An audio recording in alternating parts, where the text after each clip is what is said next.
Kamakailan lamang, parang normal ang buhay, abalang-abala sa mga deadline sa trabaho at responsibilidad sa pamilya. Kami ng asawa kong si Kelly ay nagkaroon ng mga pagtatalo, ngunit walang tila hindi makayanan. Nagtayo kami ng buhay na magkasama, puno ng kagalakan at pinagsamahang mga karanasan, bagamat hindi ko maalis ang lumalaking pagkabahala. Sinubukan kong isantabi ito bilang stress lamang ng pang-araw-araw na buhay, ngunit lumaki ang tensyon sa pagitan namin ni Kelly at lumaki ang aming maliliit na hindi pagkakasundo. Tila malayo at pabago-bago siya, at sa tuwing susubukan kong pag-usapan ito, binabalewala niya ako. Alam kong may mali, ngunit hindi ko akalaing aabot ito sa ganito. Ngayon, nakaupo sa sahig ng silid tulugan, pagod at labis na nababalisa, halos hindi ako makapaniwala sa kinalalagyan ko. Kamakailan lamang, hindi ko akalain na mapupunta ako sa ganitong sitwasyon. Ang carpet, na dating ipinagmamalaki ko, ay sira na ngayon, isang simbolo ng lahat ng nagkamali. Ipinikit ko ang aking mga mata at bumulong, ano ba ang ginagawa ko? Mas magaling ako kaysa rito. Nang imulat ko ang mga ito, nakita ko ang kahoy na kama, at sa ilang sandali, naisip kong nakatayo roon si Kelly, ngunit alam kong hindi na muling magiging totoo ang pananaw na iyon. Lahat ay nawawala sa kontrol. Nanginginig ang aking mga kamay habang sinusubukan kong patatagin ang sarili ko, nakadarama ng matinding kalituhan sa sitwasyon. Lumabo ang mundo sa paligid ko, ngunit napansin ko ang isang halos walang laman na bote ng alak at isang walang laman na bote ng tableta sa kama. Nakalimutan kong takpan ang bote, naisip ko ng may Cap-A-Ton, at pinuno ng amoy ng alak ang silid. Natataranta, hinanap ko ang mga liham na isinulat ko, nasa mesa ang mga ito sa tabi ng kama, hindi sa kutson, kaya hindi masisira. Paano kung maling tao ang makahanap ng mga ito? Naisip ko, ngunit agad kong isinantabi ang naisip, wala na ako para mag-alala tungkol dito. Bakit kailangang maging ganito? Tanong ko sa aking sarili, at nakaramdam ng apdo na umaakyat sa aking lalamunan. Kamumuhian ako ng anak kong babae dahil dito, ngunit marahil ay ginawa na niya ito, pagkatapos ng nangyari noong nakaraang linggo. Hindi ko na kaya ang sakit na ito, bulong ko, kahit na unti-unting nawawala ang aking buhay. Nanatili ang sakit, 1 linggo ang nakalipas, lalaban sana ako para mabuhay, ngunit ngayon ay pakiramdam ko ay sira ako, hindi gusto, at kinamumuhian. Wala akong nakitang ibang pagpipilian. Bahagyang hamupa ang sakit sa aking mga pulso, na nag-iwan sa akin sa kawalan ng ulirat habang ako'y unti-unting nakatulog. Inasahan ko ang isang bagay, marahil isang sulyap ng aking buhay, isang liwanag, o kahit kadiliman, ngunit walang nangyari, tanging ang pagtanto na gusto kong mabuhay ngunit huli na ang lahat. Habang nilamon ako ng kadiliman, naramdaman kong nawala ang huli kong lakas. 1 linggo ang nakalipas, nakikipagtawanan ako sa anak kong si Grace, iniikot siya sa aming bahay sa Perth, Australia. Siya ay 19, at kaka-propose lamang ng kanyang kasintahang si John. Daddy, nag-propose siya, sabi niya, kumikinang ang kanyang mga mata. Alam kong mangyayari ito at ibinigay ko ang aking basbas. Si Grace at John ay magkasama na mula pa noong middle school, at hindi ako maaaring maging mas masaya para sa kanya. Pagkatapos ay masayang ikinwento ni Grace kina Kelly at sa akin ang tungkol sa panliligaw, pinag-treasure hunt ako ni John sa buong bayan at sa huli nag-propose sa ilalim ng isang puno sa Kings Park, sabi niya, nakakahawa ang kanyang kagalakan. Niyakap ko siya at pinaikot-ikot, tuwang-tuwa para sa kanila. Kinabukasan sa kusina, tiniyak ko sa kanya, kahit na bata pa sila, malakas ang kanilang pagmamahalan. Hinangaan ko ang singsing ng kasal sa kanyang kamay, nakangiting sinabi, napakaganda, Gracie, sabi ko, pagkatapos ay bumaling kay John. Mahusay ang ginawa mo sa pagpili nito. Suminghal si Kelly, na nakaupo sa malapit. Sa edad na 42, isa pa rin siyang magandang babae, na may kulay brown na buhok, kulay brown na mga mata, at kayumangging kutis. Itinaas niya ang kanyang baso ng alak at sinabi, dapat kang magpasalamat sa akin, tinulungan ko si John na piliin ito. Mama, hindi iyon naangkop, sabi ni Grace, na bumaling sa kanya. Okay lang, sweetheart, sagot ni Kelly. Alam kong ikaw ang gumawa ng pangwakas na pagpili. Hindi ako komportable sa komento. Kumikilos ng kakaiba si Kelly nitong mga nakaraang buwan, maliliit na bagay, mga komento at pagkilos na hindi tila katulad ng mapagmahal na babaeng kilala ko. Ipinagpatuloy namin ang pagdiriwang ng pagpapakasal sa pamamagitan ng isang masayang hapunan. Pagkatapos ng dessert, umalis si Grace at John papunta sa kanilang apartment, at hindi ko maalis ang pagkabahala mula sa komento ni Kelly. Kinabukasan, dahan-dahan kaming nagising ni Kelly. Habang nagsisimula kaming magliligawan, bigla siyang humiwalay at naglakad papuntang banyo, na iniwan akong tulala. Kelly, tawag ko. Anong problema? Mula sa banyo. Sumagot siya, mayroon bang anumang bagay para sa akin? Pagkaraan ng 1 minuto, idinagdag niya, naglilinis na ako. Gulat, naligo ako at nakakita ng isang note sa kusina na nagsasabing aalis siya para sa araw na iyon. Nag-init ang ulo ko. Sa lahat ng aming taon na magkasama, hindi pa naging ganito kawalang galang si Kelly. Nagsimula akong magtaka, nanloloko ba siya sa akin? Nawala ako sa pag-iisip nang tumawag ang kaibigan kong si Roger. Hoy Bart, kumusta? Tanong niya sa kanyang karaniwang masayang tono. Wala masyado, sagot ko, sinusubukang itago ang aking pagkabahala. May mali, sabi ni Roger, na nakaramdam nito. Ginugol ko ang sumunod na 10 minuto sa pagkukwento sa kanya tungkol sa kakaibang pag-uugali ni Kelly. Tumawa si Roger, kung nanloloko siya, wala kang masyadong magagawa, diborsyo ay 50-50 at wala siyang trabaho. Kukurutin ka niya, hindi yan nakakatulong, sabi ko, naiinis. Nagiging realistiko lamang ako, sagot ni Roger. Mag-usap tayo bukas sa trabaho, mayroon tayong report tungkol sa Pembroke Project na dapat ipasa, at maaari nating talakayin ito pagkatapos. Sige, sang-ayon ko nang walang gaanong sigla. Nagtrabaho kami ni Roger nang magkasama, ako ang senior engineer, at siya ang program manager. Gumawa kami ng isang mahusay na team, binabalanse ang mga kalakasan ng isa't isa. Sa paanuman, nalagpasan ko ang linggo. Umuwi si Kelly ng hating gabi na, halos hating gabi, at walang sinabi, kahit na alam niyang gising ako. Kinabukasan, sinubukan niyang umakto na parang walang nangyari. Hindi iyon mangyayari, sabi ni Kelly, na bumangon sa kama. Hindi, tanong niya, nagulat. Nagsimula akong magbihis para sa trabaho. Pagkatapos ng iyong kawalang galang noong nakaraang weekend, hindi ko kaya. Kung nanloloko ka sa akin, naputol ang aking sinasabi, hindi sigurado kung paano tatapusin. Ngumiwi siya, anong gagawin mo, Bartholomew?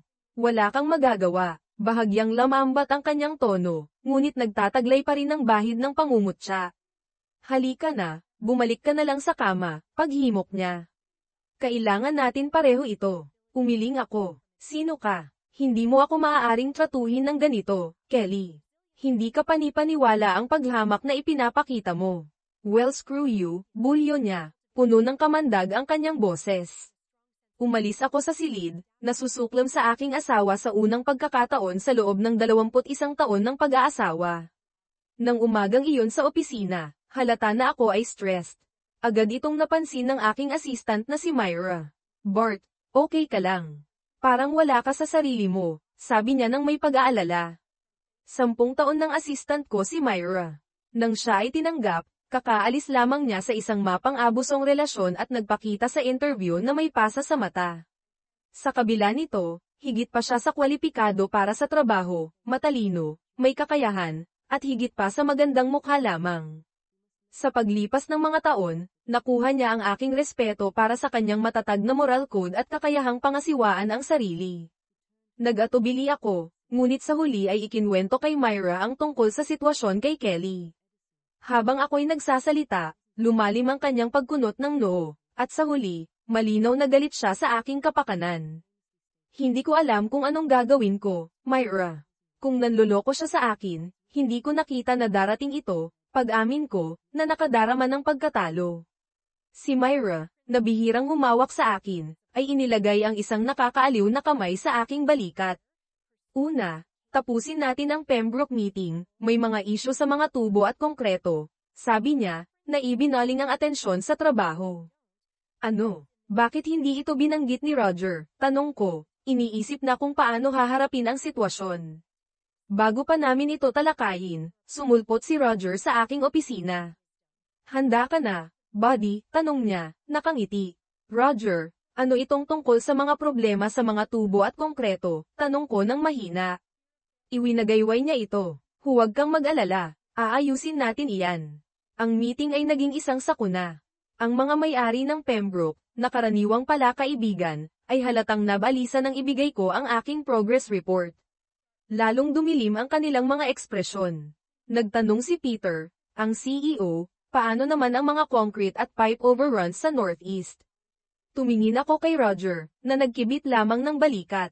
Habang nakatitig sa akin ang lahat, sinabi ko, kailangan kong suriin, ipinakita ng mga figure noong nakaraang linggo na ang lahat ay nasa loob ng budget. Lalong lumalim ang pagkunot ng noo ni Peter. Kung gayon, bakit ako pumirma sa mahigit $200,000 sa mga dagdag na gastos para sa konkreto at tubo sa nakalipas na 3 buwan? Natigilan ako at muling tumingin kay Roger, ngunit hindi mabasa ang kanyang ekspresyon. Iminungkahi niya na lumabas kami upang alamin ang mga bagay sa isa pang silid. Nakipagkita kami sa aming boss na si Clarence. Bago ako makapagpaliwanag, iniabot ni Roger kay Clarence ang isang folder. Nagtanong sila tungkol sa mga nawawalang materyales. Gaya ng inaasahan namin, sabi ni Roger. Bumaling si Clarence sa akin. Puno ng galit ang kanyang mga mata.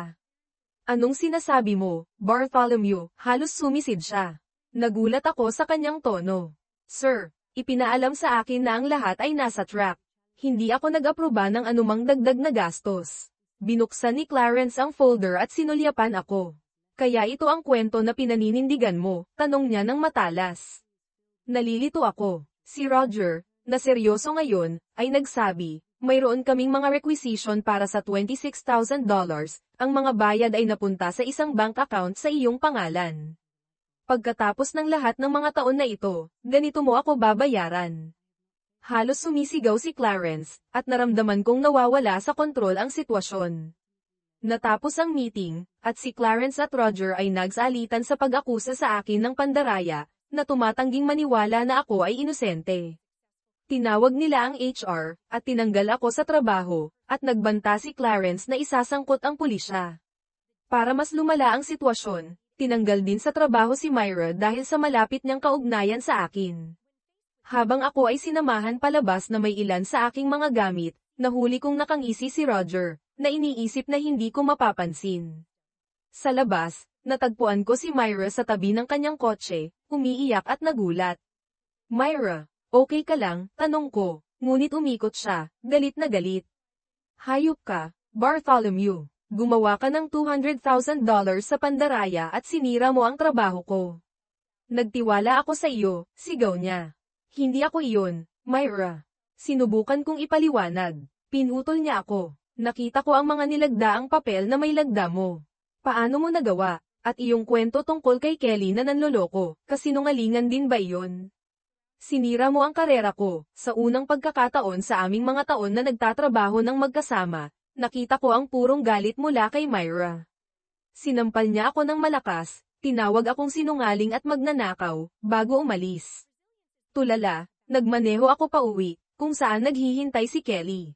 Ngumiwi siya, ang nanlolokong asawa ay bumabalik. Kaawa-awa, sa mga sumunod na araw, napansin ko na tila halos masaya si Kelly tungkol sa lahat. Nalilito, hinarap ko siya. Anong nangyayari, Kelly? Wala akong ginawa sa mga ito. Ngumisi si Kelly. Hindi mahalaga, Bart, tapos na ako sa iyo. Maya-maya pa, may kumatok sa pinto. Inabutan ako ng isang lalaki ng isang makapal na sobra. Na-serve ka na, sabi niya bago umalis. Divorce papers iyon. Kelly, isang diborsyo. Bulong ko, at lalong gumuho ang aking mundo. Tumawa si Kelly. Siyempre, may nakikita na akong iba sa loob ng ilang buwan, siya ang lahat ng hindi ka, kawili-wili at may pera. Nawala na sa iyo ang iyong trabaho, ang iyong pamilya, at malapit na ang iyong kalayaan. Lumapit siya, at nag-enjoy sa aking paghihirap. Padaliin mo para sa akin, pirmahan mo ang mga papel. Kukunin ko ang bahay at karamihan sa ari-arian, malapit ka ring makulong. Kaya, mananatili ka sa iyong lover, tanong ko, na nakadarama ng lubos na pagtataksil. Tumawa muli siya. Oo, at kapag nakakulong ka na, ipapaupa namin ang lugar. Huwag mo man lang isipin na stalk ako, o ipaaresto kita. Naupo ako, na labis na nababalisa sa lahat. Napansin ni Kelly ang bakas ng kamay na iniwan ni Myra sa aking mukha at ngumiti ng malupit. At least tinanggal din sa trabaho ang strumpet na iyon. Mamatay ka sa isang butas, Bartholomew. At sa gayon, lumabas siya. Ginugol ko ang natitirang bahagi ng araw na walang ginagawa, kahit hindi umiinom. Kinabukasan, na hindi pa rin sigurado kung anong gagawin, sinubukan kong tawagan si Grace, ngunit napunta ito sa voicemail. Pagkatapos ng halos 20 ring, sa wakas ay sinagot niya. Anong gusto mo? Tanong niya ng malamig. Grace, ako, panimula ko, ngunit pinutol niya ako. Tumigil ka na, Daddy, sabi niya ng mahigpit. Sinabi sa akin ni Mama ang lahat tungkol sa iyong panloloko, pagsisinungaling, at pakikipagrelasyon sa iyong assistant. Napakaraming buhay ang nasira mo, at hindi pa ako nabigo sa sinuman. Hindi ako nakaimik, at nang susubukan ko ng sumagot, muli siyang sumabat. Makinig ka, wala kaming gustong magkaroon sa iyo ni John. Nasa balita ka, hinahanap ka ng pulis. Huwag kang pumunta sa aming kasal. Ayaw kong may lalaking tulad mo na maglakad sa akin sa aisle, hahanap ako ng iba. Wala akong sinabi habang tumutulo ang luha sa aking mukha. Nakikinig ka ba? Natanto mo ba kung gaano mo kalaki ang ginulo? Tanong ni Grace, ngunit hikbi lamang ang aking nagawa. Palem, Daddy, patay ka na sa akin. Huwag mo na akong kontakin muli, sabi niya, pagkatapos ay ibinaba ang telepono. Bumagsak ako, umiiyak. Pagkalipas ng 2 araw, inaresto ako ng mga pulis, binomba ako ng mga tanong tungkol sa di umano'y pandaraya. Pinalaya nila ako ngunit sinabi sa akin na huwag umalis sa bayan, dahil mayroon akong court date sa susunod na linggo. Pagbalik sa bahay, tumingin ako sa paligid sa mga litrato ng pamilya at mga tropeyo ni Grace, napakaraming alaala na ngayon ay pakiramdam ko ay walang laman. Ang nakaraang linggo ay malabo. Sa kaibuturan ko, alam kong may nakaligtaan ako, ngunit wala akong ideya kung ano. Iniwan ako ng aking asawa, itinakwil ako ng aking anak. Tinanggal ako sa trabaho, at sinisi ako ni Myra. Kahit na ang mga kaibigan ay tumalikod, hinihiling sa akin na lumayo. Ako ay nag-iisa, talunan, walang ideya kung ano ang gagawin. Bilang isang engineer, sanay akong lumutas ng mga problema, ngunit ito ay pakiramdam na imposible. Pagkatapos maligo, pinilit kong kumain ng isang lipas na sandwich, na pinalalalim lamang ang aking kawalan ng pag-asa. Ang pagtanggal ni Grace sa akin sa kanyang buhay ang pinakamahirap na dagok. Tinitigan ko ang mesa kung saan nakaupo ang isang bote ng sleeping pills at alak. Sa unang pagkakataon, pumasok sa aking isipan ang mga madidilim na kaisipan, ngunit winaksi ko ang mga ito. Kailangan ko lang ng oras. Kinabukasan, nakatanggap ako ng isang restraining order na nagbabawal sa akin na lumapit kina Kelly, John, at Roger at hinihiling na umalis ako sa bahay bago ang Lunes. Naisip ko na kakaiba na kasama si Roger. May nag-click sa isang pag-aalboroto ng galit, tinext ko siya, hayop ka, kasalanan mo ang lahat ng ito. Hahanapin kita at sisirain kita. Wala akong natanggap na sagot, ngunit di nagtagal, bumalik ang mga detective, at pinagsabihan ako sa paglabag sa restraining order. Wala silang pakialam sa aking panig, gusto lang nila akong makulong. Sinabi nila sa akin na manatili sa bahay at mag-impake ng aking mga gamit na may isang detective na nagbabantay sa akin. Frustrated, uminom ako ng 3 shot ng alak at nagpa siya na sumulat ng mga note kina Kelly, Grace, at Myra. Kay Kelly, sumulat ako, nadismaya ako sa iyo. Isa kang taksil na strumpet, at sana'y masunog ka sa impyerno sa ginawa mo sa akin. Puno ko ng mga mura ang note, pagkatapos ay dinuraan ito bago itago sa isang sobra. Kay Grace, ipinahayag ko ang aking matinding kalungkutan at pagkadismaya na hindi man lang siya nagtanong kung ako ay nagkasala. Hindi ako nanloko sa iyong ina, niloko niya ako. Hindi ako nagnakaw ng anumang pera, isinulat ko. Hinimok ko siyang makita ang mga kasinungalingan at lumaki. Pagkatapos ay pinalambot ko ang aking tono, na hinihikayat siyang mahalin ng lubusan si John at mag-isip ng mabuti sa akin kapag naayos na ang mga bagay. Hiniling ko rin sa kanya na huwag hayaan si Roger na maglakad sa kanya sa aisle, dahil pinagtaksilan niya ako. Nabahiran ng luha ang liham habang itinatago ko ito sa isang sobra. Kay Myra, nagsimula ako sa isang paghingi ng paumanhin, hindi ka dapat sisihin sa sitwasyong ito. Isinulat ko kung paano ko pinaniniwala ang pinagtaksilan kami ni Roger at malamang na siya ang may kinalaman sa aking asawa.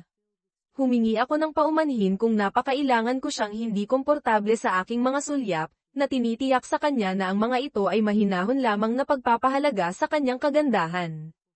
Humingi ako ng kanyang kapatawaran kapag humupa na ang kanyang galit. Pagkatapos selyuhan ang mga liham, inilagay ko ang mga ito sa mesa sa tabi ng kama, na naglakip ng isang post-it note para imbestigahan ng mga detective ang pananalapi ni Roger kung gusto nila ang katotohanan. Sa susunod, gawin ninyo ang inyong trabaho at huwag itulak ang isang inosenteng tao sa ganito, isinulat ko. Pagkatapos, kumuha ako ng isang bote ng alak at mga sleeping pills sa silid tulugan. Pagkatapos ilagay ang mga liham sa mesa sa tabi ng kama, naglakip ako ng isang note para imbestigahan ng mga detective si Roger. Uminom ako ng isang mahabang mainit na shower, sumipsip ng mas maraming alak, at lumunok ng mga pills. Nagbihis ako ng maayos bago bumagsak sa sahig malapit sa banyo, na may hawak na isang straight razor habang pinag-iisipan kong wakasan ang lahat. Naisip ko kung paano ako naging hindi kanais-nais at kinamumuhian. Kalaunan, nalaman ko na dumating si Detective David R. Light upang tulungan ako. Sinusubaybayan niya ang sitwasyon at, matapos maalarma ng isang nag-aalalang kapitbahay, pumasok sa bahay upang makita akong nangangailangan ng agarang tulong. Tinawag ang isang ambulansya, at ang bahay ay naging isang crime scene. Nasa kritikal akong kalagayan nang matagpuan nila ako, halos walang malay at agad na dinala sa ligtas na lugar. Natagpuan sa investigasyon ang 3 nakatagong kamera na wala akong alam, kasama ang alak, bote ng pills, at mga liham. Nawalan ako ng malay sa loob ng 3 araw. Nang magising ako, tahimik na sinabi sa akin ng isang nurse na ako ay nasa isang pribadong ospital sa Hollywood. Itinuro niya si Myra, na nanatili sa aking tabi sa kabila ng lahat.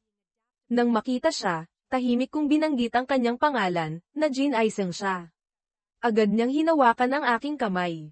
"Bart, ano ba ang iniisip mo?" tanong niya. Mahinahon ang kanyang boses sa kabila ng kanyang pagkadismaya, mga luha sa kanyang mga mata.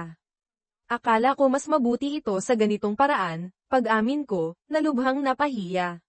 Suminghal siya, "Sa tingin mo ba ang pagwawakas ng iyong buhay ay ang sagot? Kilala kita sa loob ng mahigit 1 dekada, at hindi pa kita nakitang sumuko ng ganoon kadali. Ano ba ang iniisip mo?" Paulit-ulit na tinatanong ni Myra ang parehong tanong. Matatag ang kanyang boses habang nakaupo kami sa katahimikan na mayroon lamang ang ugong ng mga makina sa paligid namin. Sa wakas, nagsalita ako, "Myra, sobra akong humihingi ng paumanhin. Nang talikuran ako ni Kelly, ikaw, at Grace, pakiramdam ko ay nakulong ako." Walang nagtanong kung ako ay nagkasala, hinatulan na lamang ako. Sinabi sa akin ng aking asawa na mamatay na ako, itinakwil ako ng aking anak, pinagtaksilan ako ng aking kaibigan, at sinaktan kita. Hindi ako nag-iisip ng malinaw, nagpakalasing ako at, sa isang mahinang sandali, ginawa ang tila tama sa oras na iyon. "Hindi ako dapat narito," malungkot kong sabi. Tumango siya, pagkatapos ay dahan-daang umupo sa gilid ng kama. "Paumanhin din, Bart," bulong niya, lumuluha ang kanyang mga mata. Nagagalit ako at hindi ko isinasaalang-alang na maaaring inosente ka. "Nagkamali ako." "Okay lang, Myra," malambot kong sagot. Hindi okay. Ang katotohanan na narito ka na iniisip na ako ay bahagi ng nagtulak sa iyo sa ganito, hindi ko alam kung mapapatawad ko ang sarili ko, sabi niya, na nagsisimulang umiyak. "Okay lang, Myra," ulit ko, na ipinikit ang aking mga mata, pagod. Nanatili kaming tahimik. Hawak ang kanyang kamay ang akin hanggang sa inistorbo kami ng isang doktor, na nakangiti habang tinitingnan niya ang aking chart. "Well, Mr. Other, mabuti at gising ka na. Kumusta ang pakiramdam mo?" tanong niya. "Buhay. Hindi inaasahan na magiging," sagot ko. Sumimangot ang doktor, at ganon din si Myra. "Magtrabaho tayo para mapanatili kang ganyan," sabi niya na nagpapababa ng kahalagahan ng aking komento. Sinuri niya ang aking mga tahi at vital signs habang nanunood si Myra, na humihingal sa pagkakita sa aking mga sugat. Ipinaliwanag ng doktor na kailangan kong magpahinga dahil sa pagkawala ng dugo at mga epekto ng pagbomba ng tiyan. Nabanggit din niya na gustong makipag-usap sa akin ang isang detective kapag kami ay nag-iisa. Muli, tinanong ko si Myra, narito ka ba dahil sa aking liham? Umiling siya, hindi ko pa ito nakikita. Sinabi sa akin ni Detective Arlight ang tungkol dito, sabi niya, na nanginginig ang kanyang boses. Ang pinsan ko ay nagtatrabaho dito at tinawagan ako nang ma-admit ka pagkatapos ng tangkang pagpapakamatay. Hindi ko siya matingnan, na labis na napahiya. Nagpatuloy si Myra, galit pa rin ako nang umalis ako, ngunit sa kaibuturan ng aking puso alam ko na hindi mo ito magagawa. Nakatrabaho kita sa loob ng maraming taon. Nang marinig ko ang nangyari, napagtanto ko na ikaw ay naset up. Sobra akong humihingi ng paumanhin. Bart, humihikbi siya, nakapatong ang kanyang ulo sa aking dibdib, na binabasa ang aking gown. Pagkatapos ng ilang minuto, tumayo siya, na pinupunasan ang kanyang mukha. Nang subukan niyang alisin ang kanyang kamay sa akin, hinawakan ko ito. Dahan-dahan niyang pinunasan ang mga luha sa aking mga mata at ngumiti. Pinag-isipan ko ito ng higit pa at napagtanto ko na walang katuturan. Palagi mong mahal ang iyong trabaho, ngunit nang ipakita sa akin ni Roger ang mga dokumento, galit na galit ako, sabi niya, na napansin kung paano ako naninigas sa pangalan ni Roger. Siya nga, hindi ba? Si Roger ang nag-set up sa iyo. Tumango ako. Sa tingin ko, hindi ko ito mapapatunayan, ngunit naroon ang mga palatandaan. Hindi niya kami binigyan ng babala tungkol sa labis na paggastos, at may mga pinirmahang dokumento na hindi ko pa nakikita. Sa tingin ko rin ay kasama niya si Kelly. Tumigil ako, nakapikit ang mga mata, nahawak ang kamay ni Myra. Paumanhin, Myra, hindi ko akalain na itutulak ka ni na Roger at Kelly sa ganito, ngunit hindi ko mapatunayan ang aking pagiging inosente, kaya't ginawa ko ang ginawa ko. Tumahimik kami hanggang sa may isang bagong boses na pumasok sa usapan. Tama ka, hindi mo ito mapapatunayan. Magaling silang nagbalangkas sa iyo, ngunit ang mga tunay na kriminal ay hindi kumikilos ng ganito. Ang lalaking pumasok sa silid ay malaki at fit, na nagpapahayag ng kumpiyansa. Mr. Other, ako si Detective David Arlight. Ako, kasama ang iyong kapitbahay na si Mrs. Hawkins, ang nakakita sa iyo. Natutuwa akong makita kang bumubuti. Nagkibit ako ng balikat, salamat, ngunit sigurado akong aarestuhin mo ako kapag ako ay pinalaya, mapait kong sabi, na nararamdaman na mas humigpit ang paghawak ni Myra sa aking kamay. Tungkol doon, panimula ni Detective Arlight. Tiningnan kami ni Myra habang ipinapadaan niya ang kanyang kamay sa kanyang buhok. Naitalaga ako sa iyong kaso, at may ilang mga bagay na hindi magkatugma. Handa ka bang ma-interview muli? Sa tingin ko, wala na akong mawawala, sagot ko. Biglang nagtanong si Myra, paano ang isang abogado? Hindi ba dapat mayroon siya? Bumantong hininga ang detective. Oo, dapat mayroon siyang abogado, at magandang ideya iyon. Tumango si Myra at sinabi sa akin, ako na ang bahala. Umalis siya sa silid, na tumatawag habang pinapanood namin ng detective ang kanyang pag-alis. Nagkomento si Detective Arlight, malaki ang pagmamalasakit niya sa iyo, Mr. Other. Sa tingin ko kailangan mo ng mga tao sa iyong panig ngayon. Ako ang iniimbestigahan mo, paalala ko sa kanya. Ngumisi siya, totoo, ngunit sa tingin ko may higit pa sa kasong ito kaysa sa nakikita. Naniniwala ka ba na inosente ka, hindi ba? Talagang, hindi ako magnanakaw sa isang kumpanya na gustong-gusto kong pagtrabahuhan, sabi ko, na ipinapakita sa kanya ang aking mga nakabalot na pulso. Sa sandaling iyon, bumalik si Myra. Ang pinsan kong si Reagan Brown ang magrerepresenta kay Bart, anunsyo niya. Ngumiti ang detective. Kilala ko si Reagan, magaling siyang abogado. Ipakausap mo siya sa akin sa lalong madaling panahon. Nag-usap kami ng ilang minuto pa bago umalis ang detective. Hindi karaniwan iyon, puna ko. Oo, hindi karaniwang ganito kabait ang mga pulis, sang-ayon ni Myra. Tumahimik kami ng kaunti bago ako nagtanong, sino ang nag-aalaga kay Tilly? Nasa nanay ko siya, sabi ni Myra, na nagbibigay sa akin ng isang drawing mula kay Tilly, isang eksena sa ospital na may mensaheng Shea Wilson. Nagdulot ito ng luha sa aking mga mata.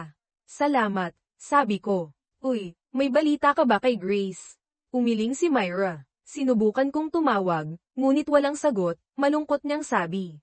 Tahimik kaming nag-usap hanggang sa dumating si Reagan. Pagkatapos ng mga pagpapakilala, Lumabas si Myra, na iniwan kaming nag-iisa. Si Reagan, tulad ni Myra, ay kaakit-akit, na may buhok na sandy brown, at malinaw na magkaugnay sila. Gusto ka niya, alam mo, sabi ni Reagan, na inuulit ang sinabi ng detective. Suminghal ako. Nakatrabaho namin ang isa't isa sa loob ng maraming taon. Ngumisi si Reagan. Ang mga lalaki ay maaaring maging clueless. Tumawa ako ng walang halakhak. Sa tingin ko pinatutunayan iyon ng aking dating asawa. Nagbigay sa akin si Reagan ng isang malungkot na ngiti. Huwag kang mag-alala. Nakausap ko si Detective Arlight, at tila nasa panig mo siya. Mayroon akong ilang mga teorya tungkol sa kung ano ang nangyayari, at ako na ang bahala sa iyong kaso. Ang tanging krimen mo ay ang pagtitiwala sa mga maling tao. Pagkatapos ay nagtanong siya, ano ang gusto mo mula sa diborsyo?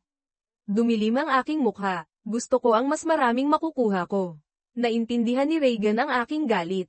Sina Kelly at Roger ang nag-set up sa iyo, posibleng nagnakaw mula sa kumpanya, at iniwan ka upang akuin ang sisi. Mayroon kang bawat karapatan na habulin sila sa lahat ng mayroon ka. Huwag kang magpigil. Gusto ko ang aking bagong abogado, si Reagan. Gumugol siya ng oras sa akin na nagtatanong tungkol sa mga pangyayaring humantong sa aking self-damage at tinitiyak sa akin na magiging okay ang lahat. Sinabi niya na tatawagan niya ako para sa isang formal na police interview pagkatapos ng aking pagpapalaya. Mabagal ang sumunod na ilang araw. Nanatili ako sa ospital na regular na sinusuri ng mga doktor at nurse. Dahil wala ang aking telepono, hindi ako makatawag sa kahit sino, at duda kung may gustong makarinig mula sa akin, ngunit bumisita si Myra kinabukasan, na nagdala sa akin ng isang paperback book, Demi, ni Dan Simmons, na nagpatawa sa akin. Ito ay isang librong nasiyahan ako noong mga nakaraang taon. Habang nakaupo si Myra sa tabi ko na binabasa ang kanyang Pride and Prejudice, ngumiti siya at sinabi, narito ako upang alagaan ka. Nag-usap kami, at sa pananghalian, nagdala siya sa akin ng roast beef na may chips at isang chicken wrap para sa kanyang sarili. Sa kabila ng sakit sa aking mga pulso, nagsimula akong magkaroon ng pakiramdam na ako ay ako. Kalaunan, bumalik si Myra nang tanggalin ng mga doktor ang aking IV at ipinaalam sa akin na ako ay papal abasin kinabukasan kung malinaw ang aking mga blood test. Hindi ko alam kung saan pupunta. Wala akong telepono o wallet para kumuha ng hotel, at hindi ako makakauwi, sabi ko sa kanya. Ngumiti si Myra. Nakakuha si Reagan ng court order para ma-access ang iyong mga gamit. Dinala ko ang iyong telepono, wallet, damit, laptop, iPad, at mga gamit sa pag-ahit. Namangha ako sa kanyang kabaitan. Salamat, ngayon ay makakahanap na ako ng hotel, sabi ko, ngunit napansin kong nag-aalala siya. Anong problema? Tanong ko. Tama ka tungkol kina Roger at Kelly, tahimik niyang sabi. Nang puntahan ni na Reagan, ng pulis, at ako ang iyong mga gamit, naroon sila, na magkasamang nakatira. Hindi sila umaasa ng mga bisita. Bamantong hininga ako. Paumanhin na nakita mo iyon. Anong nangyari? Bahagya siyang ngumiti. Sinigawan nila ako na umalis hanggang sa babalaan sila ng pulis na aarestuhin sila dahil sa paglabag sa isang court order. Pagkatapos ay nakuha ko ang iyong mga gamit. Lumuha-luha ang kanyang mga mata nang maalala niya ang pagkakita sa mantsa ng dugo sa carpet. Huwag mo nang gawin iyon ulit, pakiusap niya. Pangako, sagot ko, na itinataas ang aking mga nakabalot na kamay. Kinabukasan, na bagong malinis. Sinalubong ako ni Myra habang pinalalabas ako, at naglakad kami papunta sa kanyang kotse. Dinala niya ako sa isang condo complex sa Kings Park. Myra, bakit tayo narito? Maaari ba akong manatili sa lugar mo? Tanong ko. Siyempre maaari ka, ngumiti siya. Hindi mo kailangang gumastos ng pera sa isang hotel.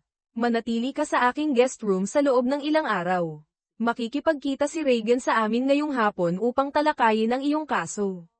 Nakapunta na ako sa bahay ni Myra dati, isang maaliwalas na two-story na bahay na ibinabahagi niya sa kanyang anak na si Tilly. Pagkatapos kong magayos, dumating si Reagan, na nagdadala ng mga legal na dokumento at isang seryosong ekspresyon. Bart, napakaswerte mo, sabi niya. Ipinaliwanag niya na sina Roger at Kelly ay halos nakatakas sa lahat, ngunit nabunyag ang kanilang plano. Na-freeze ang aking mga account, kabilang ang isa na fraudulent nilang binuksan sa aking pangalan. Nakakuha si Reagan ng video evidence ng pagbubukas nila ng account at nagsasagawa ng legal na aksyon para sa fraud at mental cruelty. Tiniyak niya sa akin na malapit na silang harapin ang mga kahihinatnan. Sinabi rin sa amin ni Reagan na sinimulan niya ang legal proceedings laban sa aking dating employer para sa unfair dismissal. Inaasahan niya na malulutas ang lahat sa pagtatapos ng linggo at nag-ayos ng isang formal na interview kay Detective Arlight para kinabukasan, na pinapayuhan akong sundin ang kanyang mga tagubilin. Naniniwala siya na malapit nang arestuhin ang aking asawa at si Roger. Sa loob ng sumunod na oras, tinalakay namin ang mga detalye at nilagdaan ang mga dokumento. Tiniyak sa akin ni Reagan na ibababa ang lahat ng kaso kinabukasan. Pagkatapos niyang umalis, inilabas ko ang aking mga damit at toiletries. Ginugol namin ni Myra ang hapon na nag-uusap tungkol sa kung ano ang maaaring mangyari sa susunod. Nang umalis si Myra upang sunduin si Tilly mula sa paaralan, binuksan ko ang aking telepono sa unang pagkakataon sa loob ng maraming araw. Natagpuan ko ang mga missed call at text na karamihan ay mula kay Kelly na kinukutya ako na lagdaan ang divorce paper bago ako mapunta sa kulungan. Nakatutuwa, mayroon ding ilang mga missed call mula sa aking dating trabaho na humihiling sa akin na makipag-ugnay, ngunit walang mula kay Grace. Nang bumalik sina Myra at Tilly, sabik na ibinahagi ni Tilly ang kanyang araw sa akin, na puno ng enerhiya at excitement. Nasiyahan akong gumugol ng oras kasama siya, na tumutulong sa homework at nagbabasa ng magkasama. Ipinaalala niya sa akin si Myra, at ang kanyang inosenteng kagalakan ay isang malugod na paglaya mula sa aking mga alalahanin. Naghapunan kami at nanood ng TV ng magkasama bago matulog. Hiniling sa akin ni Tilly na ipatulog siya at binigyan ako ng isang yakap na halos nagpaluha sa akin. Ang kanyang tunay na pagmamahal ay isang malinaw na kaibahan sa sakit ng pagtanggi ni Grace. Pagkatapos, umupo kami ni Myra sa sopa na nag-uusap. Hinawakan niya ang aking kamay at niyakap ako, na tinitiyak sa akin na magiging okay ang lahat. Kinabukasan, pagkatapos ng interview kay Detective Arlight at Reagan, ibinaba ang lahat ng kaso laban sa akin. Nang gabing iyon, iniulat ng balita na may mga warrant para sa pag-aresto kina Kelly at Roger para sa fraud at identity theft, ngunit wala sila kahit saan. Nang gabing iyon, tumawag si Grace sa unang pagkakataon, ngunit hinayaan ko itong mag-voicemail, hindi pa ako handang makipag-usap sa kanya. Kinabukasan, tumawag at nag-text siya ng paulit-ulit, na humihiling sa akin na tawagan siya, ngunit hindi pa ako handa. Ang kanyang biglaang pag-aalala ay naramdaman na hindi tapat, na itinutulak ng fallout mula sa mga aksyon ng kanyang ina at ni Roger. Galit ako na madali niya akong iniwan at umabot lamang ngayon. Nang gabing iyon, nagkaroon ako ng isang bangungot tungkol sa gabing sinaktan ko ang aking sarili.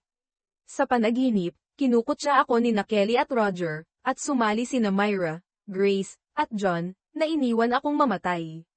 Nagising ako na sumisigaw, na pinagpapawisan ng gusto. Dali-dali si Myra sa aking tabi, na nakatayo si Tilly sa pintuan na umiiyak. Inilagay ko ang aking ulo sa aking mga kamay at humikbi. Paumanhin, hindi ko ito kaya, sabi ko, na sinusubukang kumalma. Sumampa sina Myra at Tilly sa kama kasama ako. Tiniyak sa akin ni Tilly, na sinasabi, okay lang, Tito Bart, nagkaroon ka lamang ng isang masamang panaginip. Sasamahan ka namin ni nanay. Hindi ako makatulog pagkatapos noon. Nakatulog si Tilly sa tabi ko, na nakapatong ang kanyang kamay sa aking tiyan, habang tinitingnan ako ni Myra na may pag-aalala. Okay ka lang ba, Bart? Malambot niyang tanong, na niyayakap ako. Nag-isip ako sandali, hindi ako okay. Ito ay isang panaginip tungkol sa gabing iyon, hindi ko matapos, ngunit naintindihan ako ni Myra. Hinalikan niya ang aking pisngi at yamakap sa aking leeg. Anong gagawin natin, Bart? Bulong niya, na puno ng sakit ang kanyang boses. Mahigpit ko siyang niyakap at si Tilly. Aalamin natin. Ito, magiging okay ang lahat. Sa sandaling iyon, tinulungan ako ng pag-aalala ni Myra na mas maging ako kaysa sa dati ko pa mula noong gabing iyon. Hinawakan ko silang dalawa hanggang sa sumikat ang araw, na nakakaramdam ng isang bahagyang pag-asa sa unang pagkakataon sa loob ng maraming araw. Kinabukasan, pagkatapos ng almusal, dinala ni Myra si Tilly sa paaralan habang sinimulan ko ang paghahanap ng isang tagapayo. Alam kong kailangan ko ng tulong. Pagbalik ni Myra, nakatawag na ako sa ilang tao. Ngumiti siya sa akin, pagkatapos ay sumeryoso. Bart, pwede ba tayong mag-usap? Tanong niya, at inakay ako sa sopa. Tumango ako, iniisip kong alam ko na kung saan ito patungo. Okay lang, Myra, sabi ko. Napagtanto ko na nakakatakot kagabi kasama si Tilly dito. Hindi maganda kung nagigising akong sumisigaw. Maghahanap ako ng ibang lugar. Nanlaki ang mga mata niya, at agad niyang hinawakan ang mga kamay ko, mukhang natataranta. Hindi, Bart, hindi yun ang gusto kong pag-usapan. Ang totoo, kabaligtaran pa nga. Huminga siya ng malalim. Bartley, mahal kita, sabi ni Myra, halos nagbubulol. Pardon, sagot ko, gulat na gulat. Mahal kita at matagal na, ulit niya ng mas mahina, namumula. Tinitigan niya ang mukha ko habang nagpapatuloy siya. Nang marinig kong nasa ospital ka, nabaliw ako sa pag-aalala. Hindi ko kayang isipin na mawala ka nang hindi ko nasasabi sa iyo ang nararamdaman ko.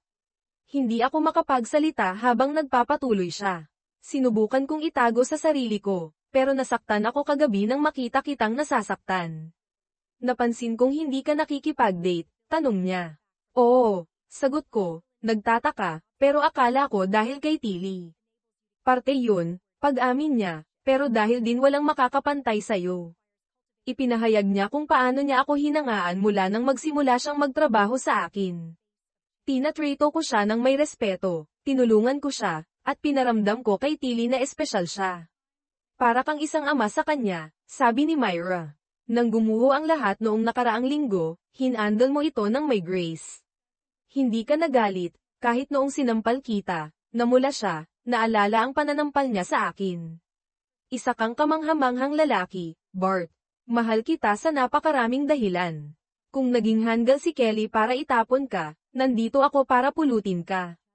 Hinalikan niya ako, at parang tumigil ang oras. Kukunin mo ba ako, Bart? Gagawin mo ba akong babae mo? Tanong ni Myra. Gulat na gulat ako. Pinantasya ko na siya noon, pero nangyayari ito nang napakabilis. Alam kong tapos na ang relasyon namin ni Kelly, at pinaramdam sa akin ng pagmamahal ni Myra na hindi ako gaanong bigo, pero natatakot din ako na baka maging sanhi ito ng problema sa huli. Tila nararamdaman ni Myra ang pag-aalinlangan ko pero walang sinabi, hinawakan niya lang ang kamay ko at inakay ako sa kanyang silid. Pagkatapos, nakatulog kami. Nagkaroon ako ng isa pang panaginip na katulad noong una, kung saan pinahihirapan ako ni Kelly at Roger. Pero sa pagkakataong ito, lumitaw si Myra, pinagaling ang aking mga sugat, at lumipad palayo, iniwan ang lugar ng pagkabalisa at kalungkutan. Nagising kami sa tunog ng alarm. Nanginig ako pero hindi sumigaw. Habang nagbibihis kami, sinabi ko kay Myra ang tungkol sa panaginip, at mukhang nag-aalala siya. Isinama niya ako nang sunduin niya si Tilly mula sa paaralan. Lumipas ang ilang linggo, at parehong naaresto si Roger at Kelly habang sinusubukang tumakas ng bansa. Natakot sila nang mapagtanto nilang ibinasura na ang mga kaso laban sa akin at nagmaneho mula Perth papuntang Adelaide, kung saan nahuli sila ng customs. Tumagal ng 2 buwan bago sila maibalik sa Perth, pero sa panahong iyon, lalong tumibay ang relasyon ko kay Myra. Lumipat ako sa kanyang silid, na ngayon ay aming silid, at naramdaman kong ako'y nasa 20s na ulit. Malinaw na nahulog na ako sa kanya. Nang maibalik si Roger at Kelly sa Perth, napagtanto kong tama si Myra, halos hindi ko na iniisip si Kelly. Pagkalipas ng 1 buwan, kami ni Myra at Reagan ay nagpatotoo sa korte laban kay Kelly at Roger. Umiwas si Roger na tingnan ako sa buong paglilitis at sinentensyahan ng 15 taon. Si Kelly, gayunpaman, ay nakatingin sa akin sa buong panahon. Ibinunyag na si Roger ang utak sa likod ng buong plano, inakit si Kelly, at nag-orkestra ng pandaraya. Si Kelly ay sinentensyahan ng 20 taon bilang isang kasabwat, na may karagdagang 5 taon para sa mental cruelty batay sa ebidensya mula sa mga nakatagong kamera na itinayo niya para kay Roger. Pagkatapos ng hatol, ipinagkaloob ng hukom ang aming diborsyo. Itinuro ni Reagan na hinati namin ang aming savings at sumang-ayon na ipagbili ang bahay, na ang nalikom ay agad na hahatiin. Sumang-ayon din ako, sa matinding paghimok ni Reagan, na gumanap bilang trustee para sa mga pondo ni Kelly hanggang sa matapos niya ang kanyang sentensya. Hindi ako pinapayagang gamitin ang kanyang mga pondo ngunit maaari ko itong i-invest. Iniutos ng korte kay Roger at Kelly na simulan agad ang kanilang mga sentensya. Hiniling ng abogado ni Kelly na gugulin ko ang 1 oras kasama niya bago siya dalhin sa kulungan, at pagkatapos ng ilang pag-aalinlangan, pumayag ako. Sa silid ng interogasyon, mukhang talunan si Kelly, nakayuko ang kanyang mga balikat. Hindi tulad sa courtroom, hindi siya tumingin sa akin. Pagkatapos ng ilang minuto ng katahimikan, tahimik niyang sinabi, "Paumanhin, Bartley." Nagulat ako na siya ang unang nagsalita at humingi ng paumanhin. Talaga ba, tanong ko, na nagpapakita ng ilang kapaitan. Tiningnan niya ako na may luha sa kanyang mga mata. Oo, Bart, paumanhin. Gusto kong baliwalain ang kanyang paghingi ng tawad, ngunit hiniling niyang magpatuloy, kaya sumenyas ako na magpatuloy siya. Salamat, sabi niya, na tinitingnan ako sa mata. Maniwala ka man o hindi, Bart, paumanhin. Hindi ko alam kung ano ang nangyari sa akin. Mahal kita at mahal pa rin kita, sa kabila ng ginawa ko. Pero isang araw nagising ako na nakakaramdam ng kawalan na hindi ko maipaliwanag. Tiningnan niya ang kanyang mga kamay at nagpatuloy. Ilang linggo pagkatapos kong unang maramdaman ang pagkawala, nagsimulang mag-spiral ang mga bagay. Nagalit ako sa iyo dahil mahal mo pa rin ako kahit na hindi ko na nararamdaman ang parehong paraan. Napansin ito ni Roger at nagsimulang pindutin ang aking mga button. Inabot ng 1 buwan bago magsimula ang affair. Pinaglaruan niya ang aking mga insecurities at pinatulog ako, pagkatapos ay ginamit ang aking pagkakasala upang ilagay ang kanyang plano sa aksyon. Maaaring hindi mo alam, pero palaging naiinggit si Roger sa'yo, ang iyong pamumuno, ang iyong tagumpay. Kinumbinsi niya akong magbukas ng bank account sa pangalan mo at palabasin na para bang nagnakaw ka ng pera. Alam naming pareho na pinagkakatiwalaan ka, at sa oras na mabunyag ang lahat, pinlano ni Roger na tumakas kami kasama ang pera. Akala namin hindi namin maaabot kung mahuli kami. Samantala, wala kang pakialam na sinisira mo ako, sabi ko, nahihirapan akong pigilan ang aking galit. Tumango siya ng malungkot, sa una ay ayaw ko, pero sinira ako ni Roger ng paunti-unti. Para gumana ang plano, kailangan kang masira ng tuluyan. Halos nagtagumpay ka, sagot ko. Kung hindi dahil kay Detective Arlight at Myra, maaaring nagawa mo na ito. Umupo kami ng tahimik bago magtanong si Kelly, pwede ko ba silang makita? Nauunawaan, inilagay ko ang aking mga sugatang kamay sa mesa. Huminga siya ng malakas at nagsimulang abutin ang mga ito ngunit nag-alinlangan, na tumutulo ang luha sa kanyang mukha.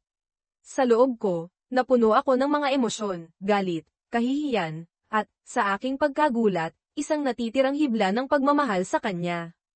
Tila nararamdaman ni Kelly ang aking kaguluhan at tiningnan ako ng masinsinan. Talagang paumanhin, Bart, nahihiya ako sa ginawa ko. Paglilingkuran ko ang aking 20 taon nang walang apela. Nararapat ko ito. Tumango ako, relieved na haharapin niya ang kanyang sentensya. Muli siyang tumingala, Bart, para lang malaman mo, hindi ka naging masamang mangingibig. Mas magaling ka kay Roger. Makasarili siya sa kama, hindi tulad mo. Wala akong dahilan para sa kung paano kita tratuhin noong huling umaga. Sandali kaming natahimik, pagkatapos ay nagtanong siya, kayo ba ni Myra? Oo, sagot ko, medyo hindi sigurado. Ngumiti siya ng mahina, mabuti. Mahal ka niya sa loob ng maraming taon, alam mo. Kamakailan ko lang nalaman, pag-amin ko. May hilig at sakit sa kanyang boses, sinabi niya, mahalin ka sana niya at pagalingin ang sakit na dulot ko. Hindi kanya kailanman ipagkakanulo tulad ng ginawa ko. Siya ang lahat ng hindi ko. Kelly, ako, nag-alinlangan ako, hindi sigurado kung ano ang sasabihin. Huwag kang mag-alala, sabi niya, na pinupunasan ang aking mga luha gamit ang kanyang manggas. Sumang-ayon ako sa iyong mga tuntunin. Nagulat ako sa kung gaano kakabukas palad, kahit na pagkatapos ng lahat. Bamantong hininga ako, Kelly, minsan kitang minahal ng higit pa sa iyong nalalaman. Kung kinausap mo ako tungkol sa iyong nararamdaman, marahil ay naiwasan natin ang lahat ng ito, ngunit sinusubukan kong lampasan ang iyong ginawa. Mayroon pa rin akong maraming galit sa loob. Gusto kitang sigawan, sakalin dahil sa sinabi mo, pero hindi ko kaya. Pinili kong tapusin ang aking buhay, at kailangan kong mamuhay kasama iyon. Sandali kaming umupo ng tahimik, pagkatapos ay sinabi ni Kelly, paumanhin, Bart. Nararapat ka sa mas mahusay kaysa sa ibinigay ko sa'yo. Ibinabahagi ko ang pagkakasala sa pagtulak sa'yo ng sobra. Palagi akong mahihiya. Nakita ko ang liham na isinulat mo, at tama ka. Masusunog ako sa aking ginawa, ngunit nagpapasalamat ako sa Diyos na buhay ka pa. Ikinuyong ko ang aking mga ngipin, nakikipagpunyagi sa mga emosyong umiikot sa loob ko. Paano masasabi ni Kelly ang mga bagay na ito ngayon? Sinusubukang pag-aanin ang galit at sakit na pinanghahawakan ko pa rin. Hindi iyon patas, kaya pinalitan ko ang paksa. Nag-alok akong pamahalaan ang iyong pera bilang paggalang sa aming mga taon. Na magkasama, magkakaroon ka ng sapat na pambawi kapag nakalabas ka kung gusto mo, sabi ko, sinusubukan at nabigong itago ang aking mga emosyon. Napansin ni Kelly ang aking pagtatangka ngunit sumang-ayon sa pagbabago ng paksa, na tumatawa ng mapait. Ako'y nasa 60s na noon. Sana ay sapat na para makapagretiro. Nag-usap kami saglit tungkol sa aming mga pananalapi, na nakapagpagaan sa aming dalawa, ngunit naramdaman kong mayroon pa siyang gustong sabihin. Nakausap mo na ba si Grace? Tanong niya, nag-aalangan. Umiling ako. Pinutol ako ni Grace, tinanggap ang iyong mga kasinungalingan, at sinira ako nito. Hindi man lang siya nagtanong kung ako'y inosente, itinapon niya lang ako. Pagkatapos ng tawag na iyon, tumalikod ako para itago ang aking mga luha. Kung tumingin ako pabalik, nakita ko rin sanang umiiyak si Kelly.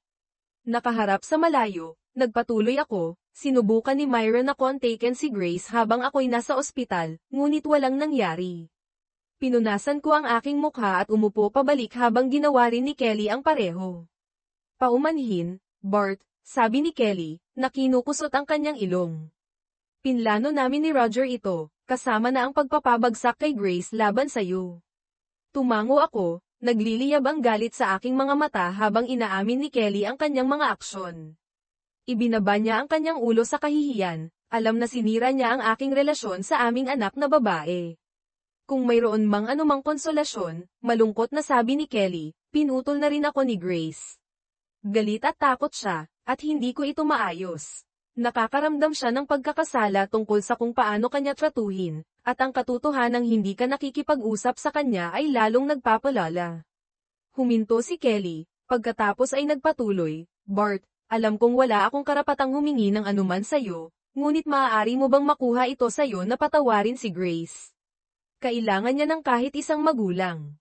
Napagtanto ko ngayon na kahit na wala ako sa bilangguan, ang pagkakasala sa aking ginawa ay sisira sa akin. Pakiusap, Bart, alagaan mo ang aming anak na babae. Huminga ako ng malalim. Mahirap ang hinihiling mo. Nasaktan mo ako ng malalim, ngunit nang sabihin sa akin ni Grace na patay na ako sa kanya, mas masakit iyon kaysa sa anumang ginawa mo. Gusto kong muling kumonekta sa kanya, ngunit ang sakit ng iyong ginawa at ng kanyang ginawa. Hindi ko alam kung paano ito malalampasan. Tumango si Kelly, nauunawaan ang aking pagpupunyagi. Nakuha ko. Malungkot niyang sabi, alam na sinusubukan ko ngunit mayroon pa ring mahabang lakbayin. Bamantong hininga ako, tingnan mo, Kelly, sinusubukan kong huwag kang kamuhian. Kumukuha ako ng propesyonal na tulong, ngunit mahirap na huwag sumigaw at magmura sa'yo. Kung tungkol kay Grace, isa sa alang-alang kong makipag-usap sa kanya, ngunit hindi ako makapangako ng anuman. Tila tumanda si Kelly sa harap ko sa pag-uusap na ito. Tumayo siya at sinabi, Bart, alam kong maliit na lang ang kahulugan nito ngayon, ngunit paumanhin sa aking ginawa. Wala akong dahilan, at alam kong hindi ko ito kailanman maitatama. Paglilingkuran ko ang aking oras at umaasa na balang araw ay mapapatawad mo ako.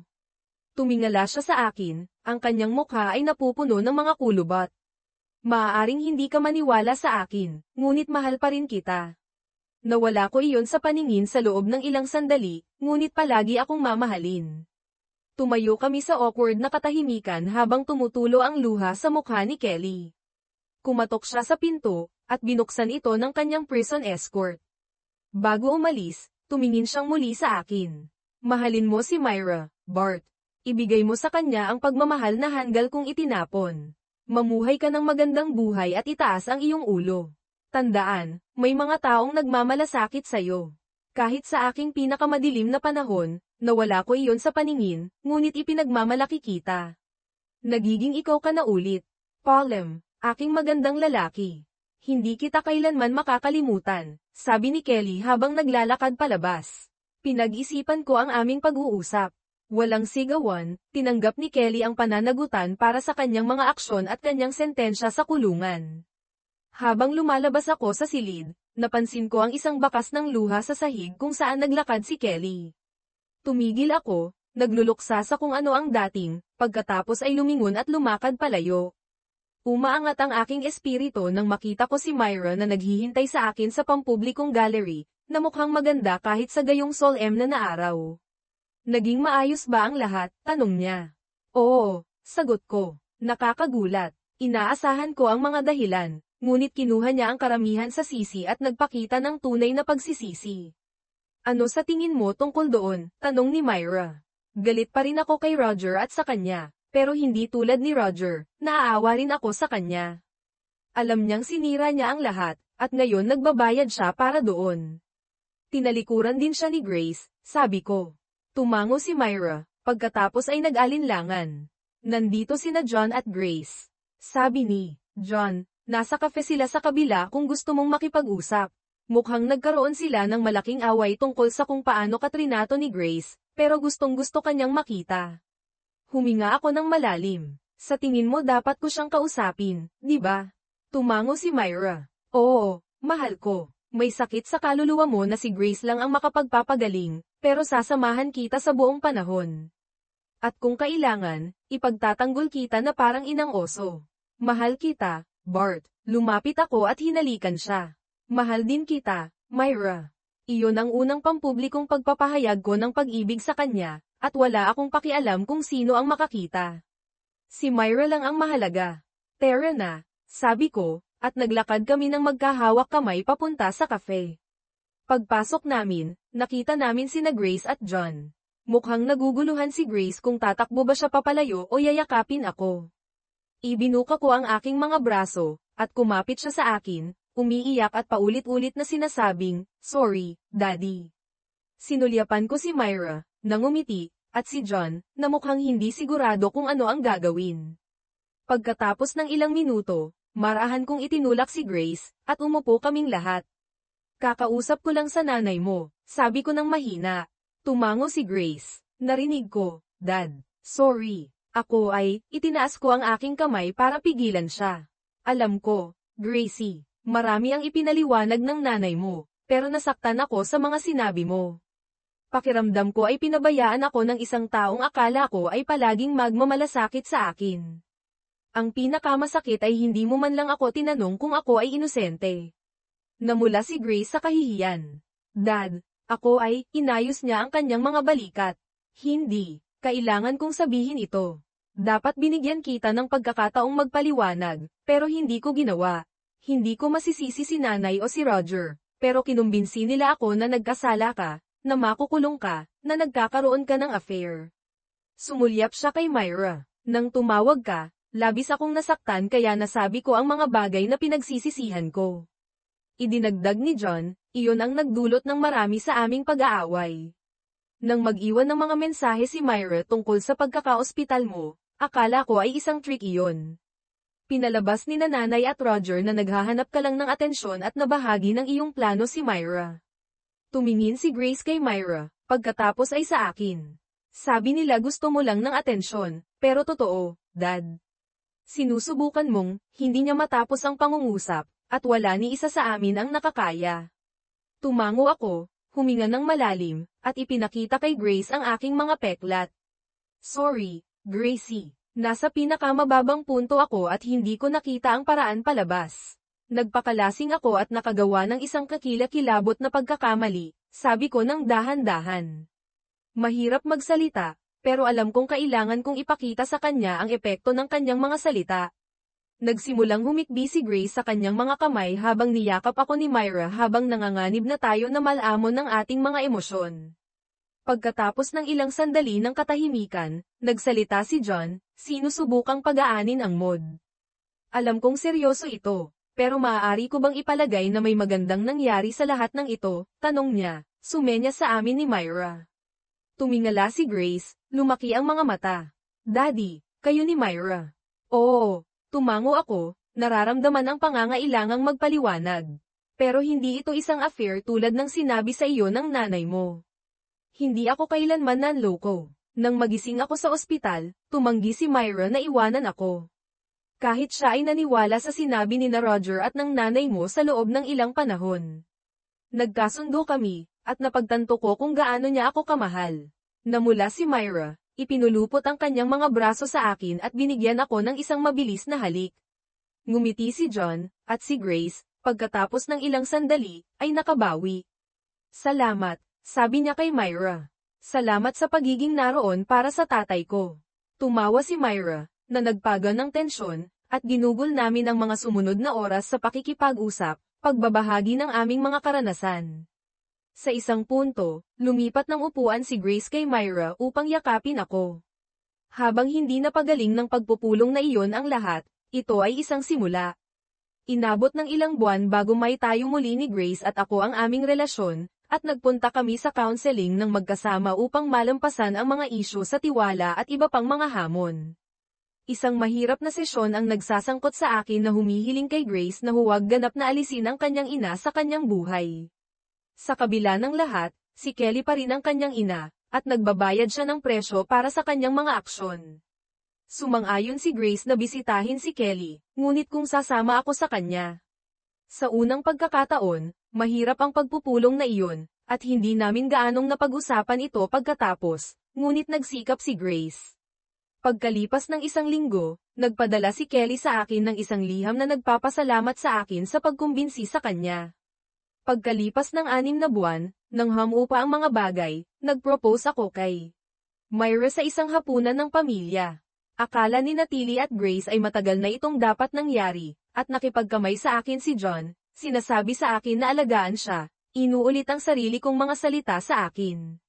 Di nagtagal pagkatapos, ikinasal sina Grace at John ng may basbas ko. Dinalaw ni Myra si Kelly sa kulungan at tinanong kung maaari niyang kunin ang papel bilang ina ng kasal. Si Kelly, na umiiyak, ay sumang-ayon. Si Tilly ang flower girl, buong pagmamalaking tinawag ang kanyang sarili na aking pangalawang anak na babae. Mula sa sandaling iyon, hindi na ako si Uncle Bart kundi si Dad. Paglalakad kay Grace sa pasilyo, naramdaman ko na nawala ang mga huling bakas ng aming nagkakagulong relasyon. Kalaunan, nagpadala si Grace ng mga larawan at isang liham kay Kelly, nagpapasalamat sa kanya sa pagpapahintulot kay Myra na pumalit. Naririnig kong pinananatili ni Kelly ang mga iyon sa dingding sa kanyang selda. Samantala, habang naayos ang mga legal na isyu kina Roger at Kelly, nakipagnegosasyon si Reagan ng isang malaking kasunduan para sa amin ni Myra. Sa una ay tumanggi si Clarence, ngunit bago ang paglilitis, nag-alok siya ng isang deal na tinanggihan ni Reagan bilang masyadong mababa. Sa huli, nakakuha kami ng mataas na 6 na figurang halaga para kay Myra at isang 7 figurang halaga para sa akin. Ang kasunduan ay maliit kumpara sa potensyal na pinsala ng isang pampublikong paglilitis, ngunit pinilit nito si Clarence na magretiro at ibenta ang kanyang kumpanya sa mas mababa kaysa sa halaga nito. Sa pera ng kasunduan, sinimulan namin ni Myra ang aming sariling engineering consulting firm, na nag-aalok ng mga serbisyong pang-administratibo at engineering. Sa loob ng 6 na buwan, mayroon kaming 5 empleyado na nagtatrabaho sa malalaking proyekto sa buong bansa. Isa sa aming mga unang kliyente ay si Peter Pembroke, na nagdala sa amin sa hapunan upang humingi ng tawad. Napagtanto niya na kami ay nag-awan ng mali at inamin na halos nabigo ang proyekto nang wala ang aking mga kasanayan sa engineering. Simula noon, inaanyayahan kami sa lahat ng pangunahing kaganapan ng Pembroke, nagtatrabaho man kami sa kanilang mga proyekto o hindi. Si Peter ay isang mabuting tao na nahuli sa isang masamang sitwasyon, sabik na magbayad puri. Ibinenta namin ang maliit na bahay ni Myra at bumili ng mas malaki na may nakamamanghang tanawin ng Kings Park. Ang lumang 5 silid tulugan, 3 banyo na bahay ay nangangailangan ng restorasyon, at ginugol namin ang 2 taon sa pag-aayos nito, nagpapahinga lamang para sa mga holiday ng pamilya, isang kasal, at ang kapanganakan ng maliit na kapatid ni Grace at Tilly, si Byron. Bumuti ang buhay, bagaman paminsan-minsan ay nagkakaroon pa rin ako ng masasamang panaginip, na laging nasa tabi ko si Myra. Mahigit isang dekada na ang lumipas, si Byron ay 10 taong gulang na at nag-aaral sa Universidad ng Abogasya tulad ni Aunt Reagan. Isang tamad na Sabado, kasama namin sina Grace at John sa aming harapang terrace na tinatanaw ang Kings Park. Naglalaro ng Xbox si Byron kasama ang aking 7 taong gulang na apo, si Bruce, habang sinusubukan ng aking 5 taong gulang na apo, si Hope, na sumali. Itinaas ni Grace ang kanyang ina.